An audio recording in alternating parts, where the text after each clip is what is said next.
कौन सा गीत था वो? हिंदुस्तान में ब्रिटेन के लोगों के समर्थक बहुत बड़ी संख्या में रहे, और ना सिर्फ ब्रिटेन के समर्थक रहे बल्कि अंग्रेजों के तलवे चाटने वाले घराने इस देश में रहे। अंग्रेजों की जी हजूरी करने वाले घराने इस देश में रहे, और जिन खानदानों ने अंग्रेजों के जितने ज्यादा तलवे चाटे, उन्हीं खानदानों का नाम इस देश में गर्व से लेते हैं लोग। जो अंग्रेजों के सबसे ज्यादा पिट्ठू बनकर रहे, जो अंग्रेजों के चरणों में साष्टांग बिछ जाते थे, ऐसे ही लोगों को इस देश के इतिहास में पढ़ाया जाता। और ऐसा ही एक खानदान था जो अंग्रेजों की गुलामी में आकंठ डूबा हुआ था। उस खानदान का नाम था टैगोर खानदान।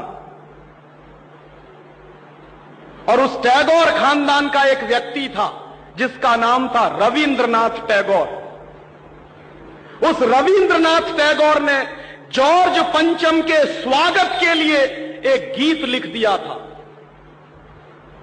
और ना सिर्फ उस आदमी ने वो गीत लिखा, बल्कि कलकत्ता में जब जॉर्ज पंचम पहुंचा और उस भरी सभा में जहां लाखों लोग उपस्थित थे, हिंदुस्तान की गुलामी का गीत गाया गया और ब्रिटेन के राजा का सम्मान किया गया। और यह काम रविंद्रनाथ टैगोर ने अपने मुंह से किया। और वो गीत कौन सा था जो रविंद्रनाथ टैगोर ने इंग्लैंड के राजा की स्तुति का गान करते हुए लिखा था? वो गीत वही है जिसको आप कहते हैं जनगण मन अधिनायक जय हे भारत भाग्य विधाता।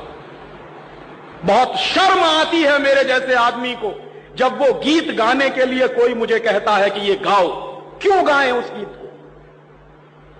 रविन्द्रनाथ टैगोर तो चापलूसी करते थे अंग्रेजों की, रविन्द्रनाथ टैगोर तो चाटुकार थे अंग्रेजों के, और रविन्द्रनाथ टैगोर तो साइकोफेंट थे अंग्रेजों के।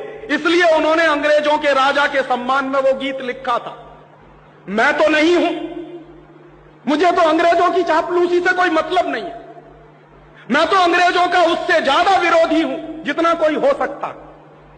लेकिन मेरे आजाद देश में उस गीत को बार बार गवाया जाए, यह मेरा राष्ट्रीय अपमान का प्रश्न है। और जिस गीत को अंग्रेजों के राजा जॉर्ज पंचम के स्वागत में गाया था रविन्द्रनाथ टैगोर ने, वही गीत 5 दिन पहले दिल्ली के एयरपोर्ट पर गाया गया महारानी के सम्मान में। आपने कभी ध्यान दिया है उस गीत के शब्द क्या हैं और उन शब्दों का मतलब क्या है? जनगण मन अधिनायक जय हे, हिंदुस्तान की जनता के मनों के अधिनायक तुम्हारी जय हो, ये मतलब है। जनगण मन अधिनायक जय है माने जॉर्ज पंचम तुम हिंदुस्तान की जनता के मनों के, जनता के गणों के अधिनायक हो, सुपर बॉस हो, इसलिए तुम्हारी जय हो। ये रविन्द्रनाथ टैगोर गा रहे हैं। भला इससे ज्यादा चाटुकारिता का दूसरा कोई प्रमाण मिल सकता? इससे ज्यादा साइकोफेंसी का दूसरा कोई प्रमाण आपको मिल सकता? और दूसरी लाइन है जनगण मन अधिनायक जय है भारत भाग्य विधाता, माने तुम भारत के भाग्य विधाता हो, माने हमारा भाग्य तुम लिख रहे हो। यह तो कोई भगवान से भी नहीं कहता है। लेकिन रविन्द्रनाथ टैगोर ने तो हिंदुस्तान के साम्राज्यवादी राजा का प्रतीक जो जॉर्ज पंचम था, उसको भगवान से भी ऊपर रख दिया था कि तुम तो भारत के भाग्य विधाता हो।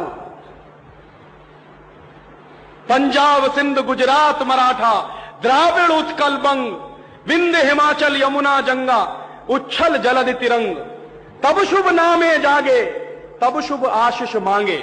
माने पंजाब सिंध गुजरात मराठा द्राविड़ उत्कल बंग, ये सारा हिंदुस्तानी इलाका तुम्हारे लिए आशीष मांग रहा है, तब शुभ आशीष मांगे।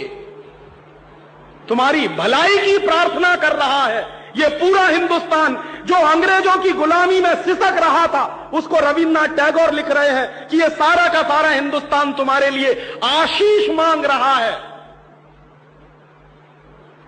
तब शुभ आशीष मांगे, और वो सारी की सारी आशीष हम तुमको दे रहे हैं अपनी तरफ से। और अंत में जनगण मंगलदायक जय हे भारत भाग्य विधाता, वही भारत के भाग्य विधाता तुम्हारा मंगल हो, तुम्हारा कल्याण हो। माने जो हमको गुलाम बनाने के लिए आए हैं, उनकी चाटुकारिता में कोई आदमी कितना बिच सकता है, इसका ये निकृष्ट नमूना है। और अंत में वो कह रहे हैं कि जय हे जय हे जय हे, माने तुम्हारी ही जय है, तुम्हारी ही जय है, तुम्हारी ही जय है। ऐसा गुलामी का प्रतीक गीत ये गुलामी के दिनों में गाया गया एक ऐसे हिंदुस्तानी की तरफ से जिसको शायद आप बड़े श्रद्धा की नजर से देखते हैं। और ये गीत जब गा दिया था उन्होंने और चरणों में बिछ गए थे रविंद्रनाथ टैगोर, तब अंग्रेजों ने उनको नोबेल प्राइज दिलवा दिया था पुरस्कार के रूप में। रविंद्रनाथ टैगोर को ऐसे ही नोबेल प्राइज नहीं मिला था। अंग्रेजों ने कुछ नियम बनाए थे, कुछ परंपराएं बनाई थी, और अंग्रेजों के नियम क्या थे?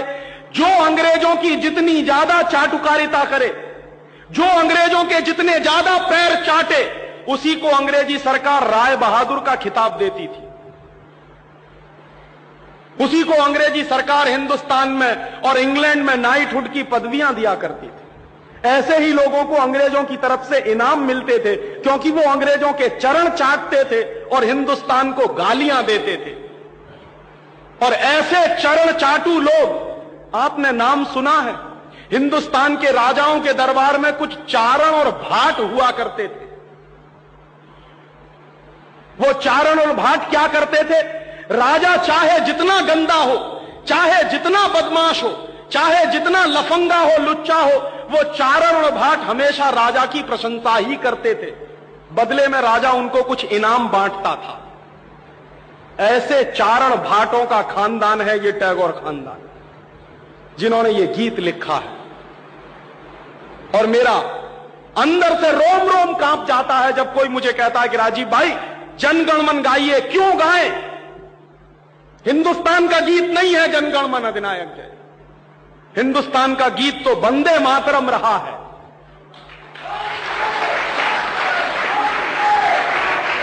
और ये वंदे मातरम जैसा गीत जो हिंदुस्तान की आजादी की लड़ाई का प्रतीक था, जो हिंदुस्तान के लोगों में खून में जोश भरने का काम करता था, उस वंदे मातरम जैसे गीत को हिंदुस्तान में राष्ट्रीय गीत का दर्जा दिलवाने में 50 साल लग गया हमको, अब जाके हुआ है। लेकिन जो गुलामी के जमाने का गीत था जनगण मन अधिनायक जय है, वो आजादी के तुरंत बाद हिंदुस्तान के उन गुलाम लोगों ने, जो शरीर से आजाद होंगे लेकिन दिमाग से गुलाम होंगे, हिंदुस्तान का राष्ट्रीय गीत बनाया था उन्होंने। और आप में से बहुत कम लोग जानते होंगे कि कांग्रेस के 2 अधिवेशन हुए थे, जिन दोनों अधिवेशनों में यह फैसला हुआ था सर्वसम्मति से कि हिंदुस्तान की आजादी के बाद जनगण मन हमारा राष्ट्रीय गीत नहीं रहेगा। यह फैसला हुआ था कांग्रेस की समिति में। लेकिन उन्हीं कांग्रेस के लुच्चे नेताओं ने आजादी के बाद उसी को अपने देश का राष्ट्रीय गीत घोषित करवा दिया। इससे ज्यादा शर्म की दूसरी बात कोई हो नहीं सकती। और वो गीत जिस तरह से गाया गया था जॉर्ज पंचम की अगुवाई करने के लिए, जॉर्ज पंचम का स्वागत करने के लिए कलकत्ता में लाखों लोगों के बीच में, वही गीत अब फिर गाया गया है महारानी के सम्मान में उस दिन दिल्ली के